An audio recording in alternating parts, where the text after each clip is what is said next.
Video में समझते हैं कि कोरोना वायरस किस तरह से हमारे शरीर में अटैक करता है और उससे हमारी मृत्यु कैसे हो जाती है, और वैक्सीन किस तरह से उस कोरोना वायरस को हरा देता है, या कोई व्यक्ति स्वतः कैसे ठीक हो जाता है वैक्सीन से, और वैक्सीन कौन सी सबसे ज़्यादा कारगर होगी, हमें कौन सी वैक्सीन को लगाना चाहिए, इस सब के बारे में हम समझा देते हैं।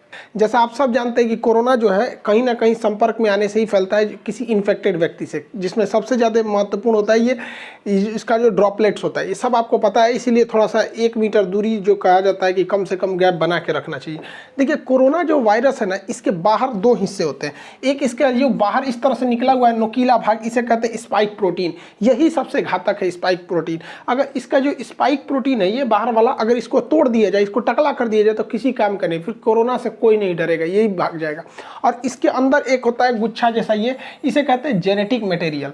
ये करता है, ये हमारी बॉडी में घुसने में मदद कर देता है, और ये जेनेटिक मटेरियल जो है ना अपने जैसे नए संतान को उत्पन्न कर देता है। इसलिए अगर एक भी कोरोना वायरस आया तो इसके अंदर का ये जो जेनेटिक मटेरियल है ये उसको 1 से कब 1 लाख बना देगा, कब 1 करोड़ बना देगा, कुछ नहीं पता। तो ये जनरेशन बढ़ाने के लिए होता है, ये स्पाइक प्रोटीन शरीर में एंट्री करने के लिए होता है। ये कोरोना वायरस जो होता है, इसका ये स्पाइक प्रोटीन जो होता है ये केवल फेफड़े में ही टच कर सकता है, बाकी शरीर में कहीं से भी ये एंट्री शरीर के अंदर सेल में नहीं कर सकता है। फेफड़े के जो सेल होते हैं काफ़ी सेंसिटिव होते हैं, और सेल में भी जो सेल मेम्ब्रेन होता है वहाँ से ये एंट्री नहीं कर सकता है। सेल मेम्ब्रेन कुछ खास चीज़ को ही अपने अंदर जाने देते हैं, जैसे प्रोटीन, विटामिन, इन सब को जाने देते हैं। बाकी जो नया कुछ चीज़ आएगा ना, जो बॉडी में बाहर से लिया जाता है, तो उसको जाने के लिए ये रिसेप्टर लगे होते हैं। कोरोना वायरस का ये स्पाइक प्रोटीन इसी रिसेप्टर पर चिपक जाता है और इसी के माध्यम से अंदर चला जाता है और अंदर जाके अपना जेनेटिक इन्फॉर्मेशन दे देता है। और ये फेफड़े में ही जाता है, क्योंकि फेफड़े के जो लंग्स के जो टिश्यूज होते हैं, जो उसके सेल होते हैं, वो काफ़ी सेंसिटिव होते हैं। अब देखिए, ये जो कोरोना वायरस है ये फेफड़ा है, फेफड़ा का ये रिसेप्टर है, ये ससुरा पकड़ लेता है कोरोना को, कोरोना जाके इसी में चिपक जाता है और यही इसको खींच के अंदर लेके चला जाता है। यही सबसे घातक हो जाता है। जैसे ये रिसेप्टर में चिपकता है, रिसेप्टर इसको खींच के अंदर ले जाता है, ये यहाँ से चिपका के अंदर लेके चला जाएगा। अंदर जाने के बाद इसका जेनेटिक मटेरियल जो है, आरएनए जो है, ये हमारे शरीर के अंदर जाके डीएनए से मैच करने लगता है, हम लोग के फेफड़ा के अंदर चला जाता है। और फेफड़ा के अंदर जाने के बाद जैसे ये इसके रिसेप्टर पे टच हुआ इसका स्पाइक प्रोटीन, और ये इसको लेके अंदर गया, और अंदर जाने के बाद ये क्या करता है, हमारा न्यूक्लियस जो है, हमारे शरीर का जो न्यूक्लियस है, ये बहुत सीधा साधा है। इसको पता है कि स्पाइक प्रोटीन से जो भी ये रिसेप्टर से अंदर आ रहा है वो ठीक ठाक आदमी है। तो इस ससुरा जो कोरोना है, इस सीधे जाके पूछता है न्यूक्लियस से कि फोटोकॉपी मशीन कहाँ है, कहाँ है वो फोटोकॉपी मशीन जिससे नए नए चीज़ों के बनते हैं। तो हमारे शरीर में फोटोकॉपी मशीन का काम करता है राइबोसोम। ये राइबोसोम धड़ाधड़ फोटोकॉपी करता है, किस चीज़ का, तो प्रोटीन का। तो हमारे शरीर में धड़ाधड़ प्रोटीन निर्माण करने का काम करता है यही राइबोसोम। अब देखिए, फोटोकॉपी मशीन की एक खराबी है, इस पर कौन सा पेपर रखे हैं ये उसी का कॉपी करेगा, इसको नहीं पता कि कॉपी क्या हो रहा है। अब ये जो कोरोना वायरस है, इस रिसेप्टर के माध्यम से न्यूक्लियस में आ गया है, न्यूक्लियस इसको बता दिया कि राइबोसोम के पास चले जाओ, वही फोटोकॉपी करता है। अब ये छोटा जो कोरोना वायरस है ये क्या करेगा, इस फोटोकॉपी के पास जाएगा और यहाँ जो प्रोटीन वाला पेपर रखा है उसको हटा के अपना जेनेटिक मटेरियल रख देगा जो इसके अंदर है, मतलब अपने खानदान का फोटोकॉपी कराने लगेगा। अब एक कोरोना वायरस अंदर गया था, लेकिन राइबोसोम की मदद से वो अपने हजारों कॉपी अंदर बनाने लगा और फेफड़ा के अंदर धड़ाधड़ धड़ाधड़ धड़ाधड़ कोरोना वायरस बनने लगे सब। अब हमारा ही बॉडी उसको कोरोना वायरस बना रहा है।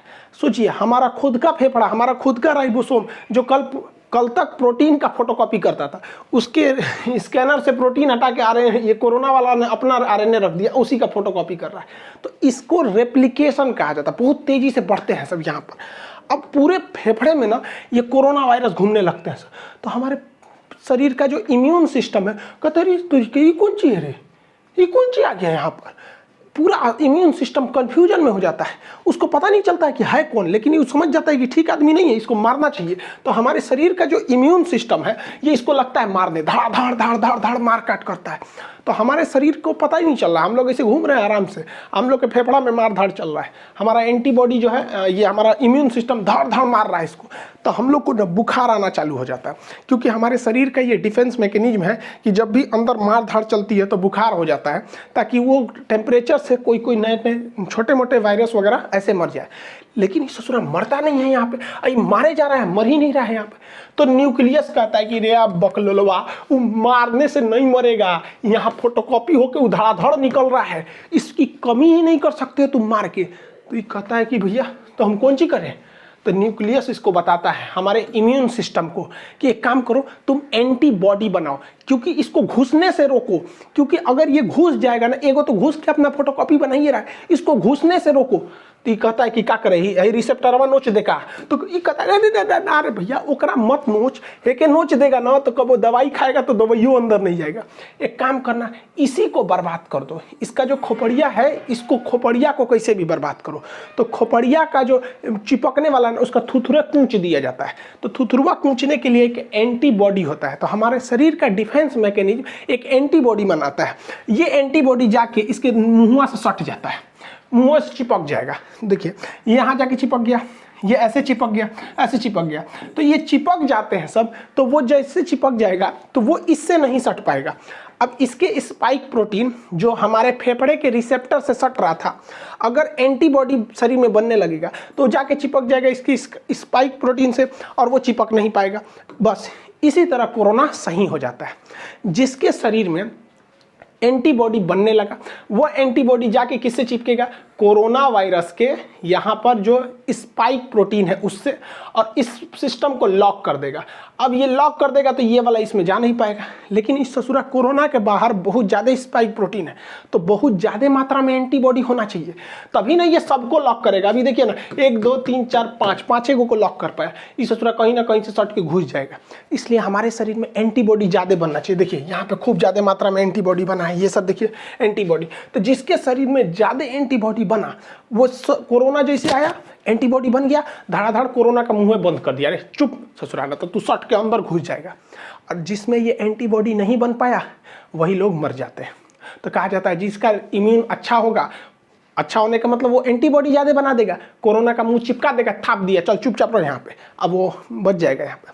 अब आपको एक बात समझ में आ रही होगी हल्का हल्का कि वैक्सीन क्या करेगा। वैक्सीन कुछ नहीं करेगा, बल्कि वैक्सीन इसी एंटीबॉडी को बनाएगा ताकि यह एंटीबॉडी कोरोना के स्पाइक प्रोटीन पर जाके सट जाए और उसका मुंह बंद कर दे। अगर मुंह बंद हो गया तो कोरोना हमारे शरीर के रिसेप्टर से टच होकर अंदर नहीं जा पाएगा, वो ऐसे ही ऊपर घूमते घूमते अपने से मर जाएगा। तो वैक्सीन का यही मेन काम हो गया कि वैक्सीन जैसे हमारे शरीर में लग जाता है तो इतना ज़्यादा हमारे शरीर में एंटीबॉडी बन जाता है कि ये एंटीबॉडी कोरोना को चारों ओर से घेर लेता है। कहता है कि आओ सट जाओ हमारे में, तो चारों ओर से ये एंटीबॉडी सट जाता है। जब एंटीबॉडी सट जाएगा तो कोरोना के जितने स्पाइक प्रोटीन है उसका मुंह बंद हो जाएगा, हमारे शरीर में एंट्री नहीं मार पाएगा, दूसरा कोई काम नहीं है। जैसे देखिए ये एक ह्यूमन सेल है, अब इसमें क्या है, कोरोना वायरस का स्पाइक प्रोटीन फंस गया है, लेकिन जब उसमें न्यूट्रलाइज किया गया एंटीबॉडी देकर तो ये एंटीबॉडी जाके इससे सट गया है, ये एंटीबॉडी सट गया। अब ये इससे डायरेक्ट टच में नहीं आ सकता है, तो हमें कोरोना नहीं होगा। यही काम होता है हमारे वैक्सीन का। अब इसमें इतना टाइम क्यों लग गया, तो देखिए वैक्सीन बनाने में सबसे बड़ा था कि इसके अंदर का जेनेटिक मटेरियल जो फोटोकॉपी कर रहा था वो क्या है पता करने के लिए। तो बाद में पता चला कि वो आरएनए है। देखिए हमारे शरीर में डीएनए होता है, डाईऑक्सीराइबोज न्यूक्लियोटाइड। डीएनए जो होता है वो 2 धागा का बना होता है यहाँ पर देखिए, और आरएनए जो होता है वो केवल सिंगल हेलिक्स होता है, सिंगल धागा का बना होता है आरएनए।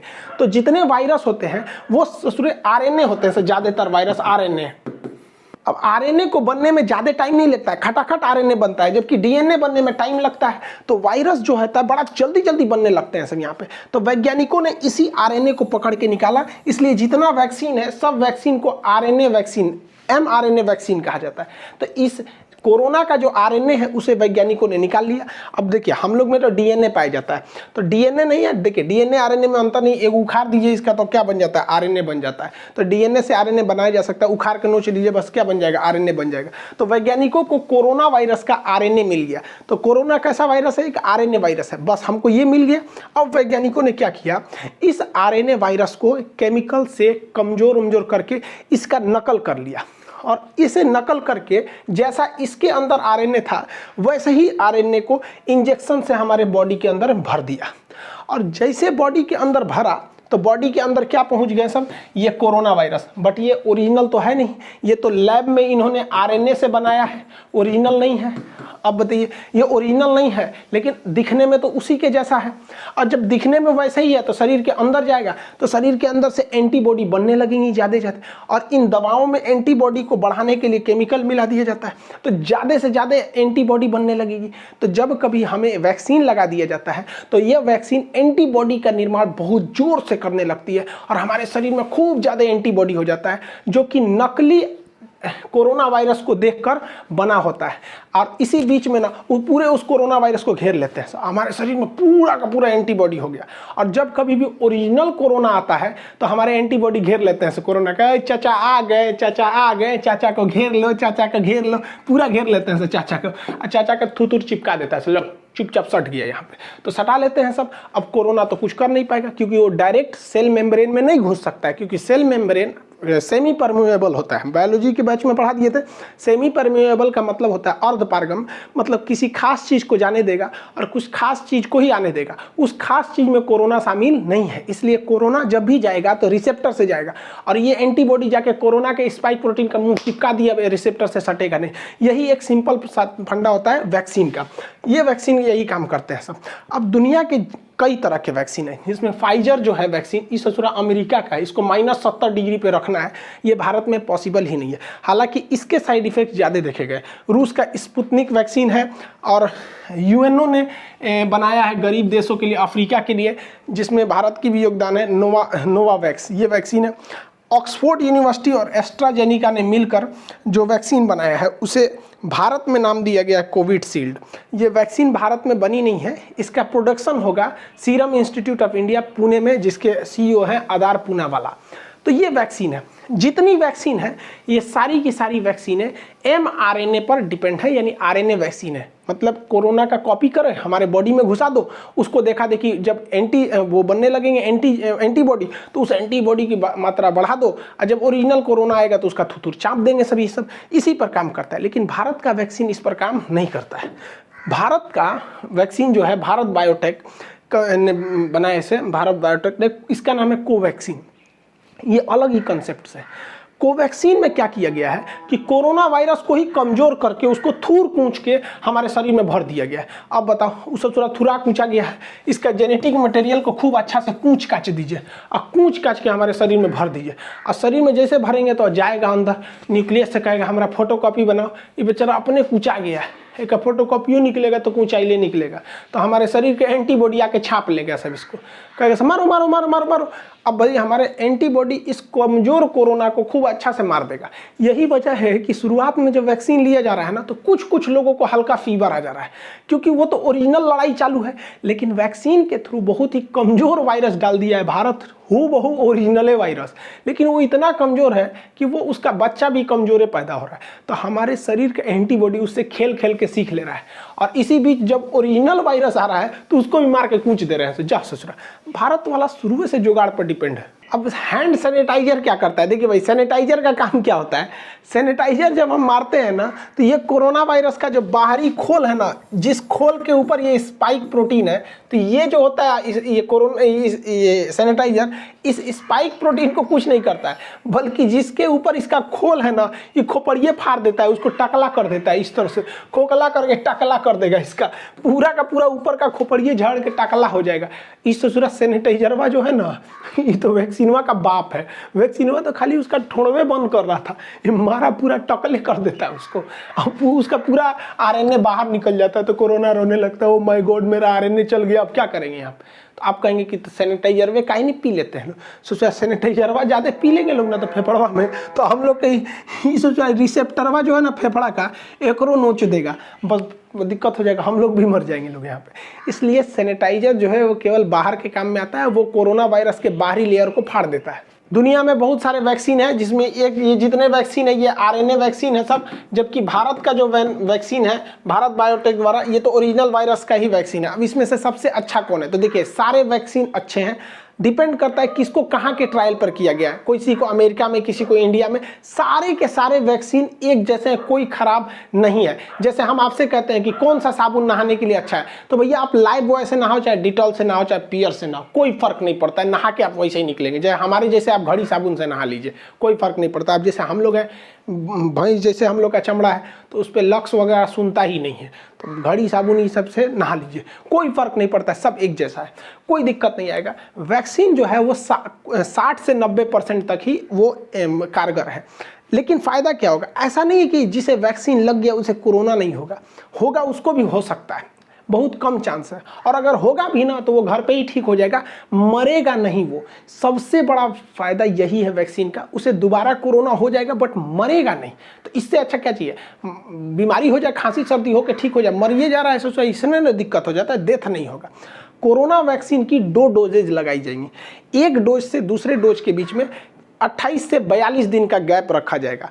एक डोज मान के चलिए आप 1 तारीख को ले लिए, तो फिर 28 से 40 दिन के बीच में कभी भी एक डोज ले लीजिए, ताकि आपके बॉडी में 2 बार कोरोना वायरस को इंजेक्ट कराया जा सके वैक्सीन के माध्यम से, जिससे कि आपकी एंटीबॉडी रेडी हो सके, लड़ने के लिए तैयार रह सके।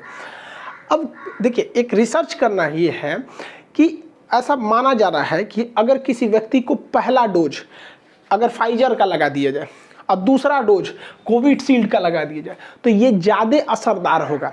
लेकिन अभी क्या हो रहा है कि पहला डोज जिस वैक्सीन का है, दूसरा डोज भी उसी का है।